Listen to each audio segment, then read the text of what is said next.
ഈശോമിശിഹായ്ക്ക് സ്തുതിയായിരിക്കട്ടെ. Welcome to കുട്ടി gospel. പുഴയരികളുള്ളൊരു വീട്. അയാൾക്ക് ഒരു ചെറിയ ബോട്ടുണ്ട്, റോയിങ് ബോട്ട്, ഇങ്ങനെ തുഴഞ്ഞു പോകാൻ പറ്റിയ ബോട്ടാണ്. അപ്പോൾ അത് പെയിൻ്റ് അടിക്കാൻ വേണ്ടി ഒരാൾ വിളിച്ചു. റെഡ് പെയിൻ്റൊക്കെ വാങ്ങിച്ചു കൊടുത്തു. പെയിൻ്റ് അടിക്കാൻ ഏൽപ്പിച്ചിട്ട് ഇയാൾ ഓഫീസിലേക്ക് പോയി. വൈകുന്നേരം ആയപ്പോഴാണ് ഈ മനുഷ്യൻ ഓർത്തത് ഈ ബോട്ടിൻ്റെ അകത്തൊരു ചെറിയ ഹോളുണ്ട്. ഈ ഹോൾ അടക്കണ കാര്യം പെയിൻറ്ററോട് പറഞ്ഞിട്ടില്ല. ഇയാളാകെ പേടിക്കുന്നുണ്ട്. കാരണം വേറൊന്നുമല്ല, ഇയാൾക്ക് 3 മക്കളുണ്ട്, കുസൃതിയുള്ള മക്കളാണ്. ഇവരെന്തായാലും ഈ ബോട്ട് പെയിൻ്റ് അടിക്കാൻ കാത്തു നിൽക്കണം. ഒരു ബോട്ട് എടുത്ത് പുഴയിലേക്ക് പോകും. പുഴയിലേക്ക് പോയി കഴിഞ്ഞാൽ അപകടം ഉണ്ടാവും. ഈ മനുഷ്യൻ ഉടനെ ഫോൺ ചെയ്യുമ്പോൾ വീട്ടിൽ ആരും എടുക്കുന്നില്ല. അപ്പോൾ ഇയാൾക്ക് സംശയമായി. ഇയാൾ ഉടനെ തന്നെ വണ്ടി എടുത്ത് വീട്ടിലോട്ട് വരുമ്പോഴേക്കും വീട്ടിൽ പിള്ളേരില്ല, കരയിൽ ബോട്ടുമില്ല. പിള്ളേർ ബോട്ടുമായിട്ട് പോയേക്കാണ്. ഇയാൾ അവിടെ ആകെ തകർന്നിരിക്കുകയാണ്. പിള്ളേർ തിരിച്ചു വരും. ആളിങ്ങനെ വിഷമിച്ച് കരഞ്ഞിങ്ങനെ നിൽക്കുമ്പോഴേക്കും പിള്ളേരുടെ അട്ടഹാസം കേട്ട് നോക്കിയപ്പോൾ എന്താ, പിള്ളേർ ബോട്ടിൽ തിരിച്ചു വരാണ്. ഈ ബോട്ട് കരയിലെടുത്തപ്പോൾ ഇയാൾ ഏറ്റവും ആദ്യം ചെന്ന് നോക്കുന്നത് ഈ ഹോൾ ഉണ്ടാകുന്നതാണ്. നോക്കിയപ്പോൾ ഹോളില്ല. ഹോളടച്ച് നല്ല വൃത്തിയായിട്ട് പെയിൻറ്റ് ചെയ്തേക്കണം. ഇയാൾ ഉടനെ കുറച്ച് പൈസയൊക്കെ എടുത്തിട്ട് ഈ പെയിൻ്റ് അടിച്ച ആളുടെ വീട്ടിൽ പോകണം. ആണ്ട് ആളോട് പറയും പൈസ എന്നാ. അപ്പോൾ ആൾ പറയും, സാറേ മാഡം പേയ്മെൻറ്റ് നടത്തി. അല്ലോ, ഇത് പെയിൻ്റ് അടിച്ചതിനല്ല, ഇത് ഹോൾ അടച്ചതിനാണ്. ഒരു ഹോൾ അടിച്ചിട്ട് ഇത്രയും വേണം. അത് വെറും ഹോളൊന്നും ആയിരുന്നില്ല, അതെൻ്റെ 3 മക്കളുടെ ജീവനായിരുന്നു. ഞാൻ താങ്കളോട് ഹോൾ ഉണ്ടെന്ന കാര്യം പറഞ്ഞില്ല, വിട്ടുപോയി. പക്ഷെ താങ്കളത് കണ്ടറിഞ്ഞ് ചെയ്തു. അതുകൊണ്ട് എൻ്റെ മക്കൾ ഇന്ന് ജീവനോടെ ഉണ്ട്. അപ്പോൾ ഈ പെയിൻ്റ് അടിച്ച ആൾ പറയുന്നുണ്ട്, സാർ അതെൻ്റെ ഡ്യൂട്ടി അല്ലേ സാറേ. ഞാൻ പെയിൻ്റ് അടിച്ചപ്പോൾ ഹോൾ കണ്ടപ്പോൾ അതെൻ്റെ ഡ്യൂട്ടി അല്ല, അതും കൂടി ഞാൻ അടക്കണ്ടേ. പെയിൻ്റ് അടിക്കുക മാത്രമല്ലല്ലോ നമ്മൾ കാശ് മേടിക്കുന്നത്, അതെൻ്റെ ഡ്യൂട്ടി അല്ലേ. ഇന്നത്തെ ഗോസ്പലിൽ ഈശോ നമ്മോട് പറയണത് എന്താണെന്നറിയാമോ? നിങ്ങളെ ഏൽപ്പിച്ച കാര്യങ്ങൾ ചെയ്തിട്ട് നിങ്ങൾ പറയണം, ഞങ്ങൾ പ്രയോജനരഹിത ദാസരാണ്, ഞങ്ങളുടെ കടമ നിർവഹിച്ചതേ ഉള്ളൂ. I have just done my duty.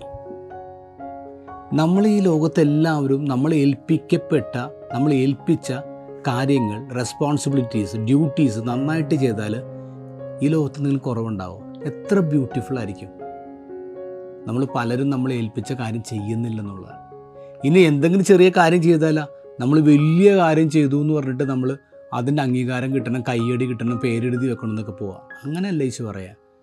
ഞങ്ങൾ പ്രയോജനരഹിതരായ ദാസന്മാരാണ്, യൂസ്ലെസ് സർവൻസ്. ഞങ്ങളുടെ കടമ നിർവഹിച്ചതേ ഉള്ളൂ. നമ്മൾ പലപ്പോഴും മറ്റുള്ളവരെ കാണിക്കാൻ വേണ്ടിയാണ് ഓരോ കാര്യങ്ങൾ ചെയ്യുന്നത്. മറ്റുള്ളവർ എന്തു പറയും, മറ്റുള്ളവർ കൈയടിക്കുമോ, മറ്റുള്ളവരുടെ അപ്രീസിയേഷൻ കിട്ടുമോ എന്നാണ്. അങ്ങനെയല്ല ചിന്തിക്കേണ്ടത്. നമ്മളെപ്പോഴും ഒരു കാര്യം ചെയ്യുമ്പോൾ പെർഫെക്റ്റായിട്ട് ചെയ്യുമ്പോൾ ചിന്തിക്കേണ്ടത്, എനിക്ക് അത് ഭംഗിയായിട്ട് ചെയ്യാൻ പറ്റും, എനിക്കത് ഇഷ്ടപ്പെട്ടോ, എനിക്കത് മനസ്സിലായോ? ഇതാണ് പ്രധാനപ്പെട്ട ചോദ്യം. ജർമ്മനിയിൽ നിന്ന് ഒരു ആർട്ടിസ്റ്റാണ്. അയാൾ ഇന്ത്യയുടെ ആർട്ട് വർക്കൊക്കെ പഠിക്കാൻ വേണ്ടി വരുന്നത്. അങ്ങനെ അയാൾ ഗോവയിൽ എത്തിക്കഴിഞ്ഞപ്പോഴേക്കും ഈ സ്കൾപ്ചറൊക്കെ ഉണ്ടാക്കുന്നൊരു സ്ഥലത്തെയാണ്. ഒരു ഫേമസ് ആയിട്ടുള്ള ആർട്ടിസ്റ്റാണ്. അയാൾ നോക്കുമ്പോൾ ഇയാളൊരു ജീസസ് ക്രൈസ്റ്റിൻ്റെ സ്റ്റാച്ചു ഉണ്ടായിക്കൊണ്ടിരിക്കുകയാണ്. നോക്കുമ്പോൾ 2 ഒരുപോലത്തെ സ്റ്റാച്ചു, ജീസസ് ക്രൈസ്റ്റ് ഇങ്ങനെ 2 കൈ ഉയർത്തി അനുഗ്രഹിക്കുന്ന ഒരു 10 അടിയുള്ള 2 സ്റ്റാച്യൂസ്. അപ്പോൾ രണ്ടാമത്തെ സ്റ്റാച്ചുവിൽ ഇയാൾ ഒരെണ്ണം കംപ്ലീറ്റ് ചെയ്ത് വെച്ചൊക്കെയാണ്, ഒരെണ്ണം ഇയാൾ വർക്ക് ചെയ്തുകൊണ്ടിരിക്കുകയാണ്. അപ്പോൾ ഈ ജർമ്മൻ ആർട്ടിസ്റ്റ് ഇയാളോട് ചോദിച്ചു, എന്തിനാണ് 2 സ്റ്റാച്ചുവിൻ്റെ ഓർഡർ ഉണ്ടെന്ന് ചോദിച്ചു. അയാൾ പറഞ്ഞില്ല, മറ്റേ സ്റ്റാച്ചുവിന് ഡിഫക്റ്റ് ഉണ്ടെന്ന് പറഞ്ഞു. അപ്പോൾ ഇയാളിങ്ങനെ നോക്കിയപ്പോൾ ഡിഫക്റ്റ് ഒന്നും കാണാനില്ല. ശരിക്കും നോക്കി ഒന്നും കാണാനില്ല, എക്സാക്ട്ലി സെയിം തന്നെയാണ്. അപ്പോൾ ചോദിച്ചു, അവിടെ ഒരു ഡിഫക്റ്റ് ഒന്നും കാണാനില്ലല്ലോ എന്ന് ചോദിച്ചു. അപ്പോൾ ഈ ആർട്ടിസ്റ്റ് പറഞ്ഞു, ഈ സ്കൾപ്ചർ പറഞ്ഞു, സാറേ അതിൻ്റെ കർത്താവിൻ്റെ മൂക്കിൽ ഒരു ചെറിയ സ്ക്രാച്ച് ഉണ്ട് സാറേ. അപ്പോൾ ഈ ജർമ്മൻ ആർട്ടിസ്റ്റ് ഇങ്ങനെ സൂക്ഷിച്ച് നോക്കിയപ്പോൾ മനസ്സിലായി, ഒരു ചെറിയൊരു സ്ക്രാച്ച്. അപ്പോൾ ഇത് ഇവിടെ വെക്കാനുള്ള എന്ന് പറഞ്ഞൊരു 15 അടി മുകളിൽ ഒരു തൂണിൻ്റെ മുകളിൽ വെക്കാനുള്ളതാണ്. ഒരു 15 അടി മുകളിൽ തൂണിൽ വയ്ക്കുന്ന ഈ സാധനത്തിൻ്റെ ഈ ഒരു ചെറിയ സ്ക്രാച്ച് ആര് മനസ്സിലാക്കാനാണ്? അപ്പോൾ ഈ സ്കൾപ്ചർ പറഞ്ഞു, സ്കൾപ്ചർ പറയാണ്, സാറേ എനിക്ക് മനസ്സിലാവുമല്ലോ. This is called excellence. ഇതാണ് എക്സലൻസ് എന്ന് പറയുന്നത്. നമ്മൾ ഏൽപ്പിച്ചതിനേക്കാൾ കൂടുതൽ അപ്പുറം ചെയ്യാൻ പറ്റും, നമ്മുടെ കടമയേക്കാൾ അപ്പുറം നമ്മൾ ചെയ്യണം. That is called excellence.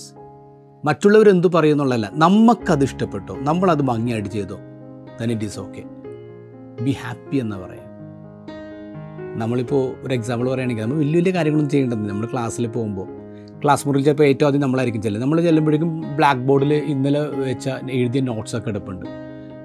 അതാരെങ്കിലും clean ആക്കട്ടെ എന്നല്ല കരുതുന്നുണ്ട്. അതെൻ്റെ duty, it's my class room, അതെൻ്റെ ഡ്യൂട്ടിയാണെന്ന് പറഞ്ഞിട്ട് നിങ്ങളത് തുടച്ചിടുക. ആരുടെയും കൈയടിയും ആരുടെ പ്രശംസയും നിങ്ങൾ നോക്കണ്ട, നിങ്ങളത് വൃത്തിയാക്കിയിടുക. നിങ്ങൾ നിങ്ങളുടെ പള്ളിയിലേക്ക് കയറി വരുമ്പോഴേക്കും നിങ്ങൾ ആദ്യം വരുന്നു, അപ്പോൾ അവിടെ നിങ്ങൾ അഴുക്ക് കിടക്കുന്നു, അല്ലെങ്കിൽ നിങ്ങളിരിക്കുന്ന കസേരയിൽ അഴുക്ക് കിടക്കുന്നു, അത് നിങ്ങൾ തുടച്ചിടുക. അത് വേറൊരാളുടെ കടമയല്ല, അത് നമ്മുടെ കടമയാണ്, നമ്മുടെ ഓരോരുത്തരുടെയും കടമയാണ്. അങ്ങനെയാണ് നമ്മൾ കമ്മ്യൂണിറ്റി ബിൽഡപ്പ് ചെയ്യുന്നത്, അങ്ങനെയാണ് നമ്മൾ വളരുന്നത്. സോ നമുക്ക് കുറച്ചും കൂടി എക്സലൻ്റ് ആവും. ഈശോ പറയുന്ന പോലെ നമ്മൾ ചെയ്യേണ്ട കാര്യങ്ങൾ, നമ്മൾ ചെയ്യേണ്ട ഡ്യൂട്ടി ഭംഗിയായിട്ട് ചെയ്തിട്ട് പറയണം, I M useless servant, I have just done my duty. എല്ലാവർക്കും എ ഡ്യൂട്ടിഫുൾ സൺഡേ.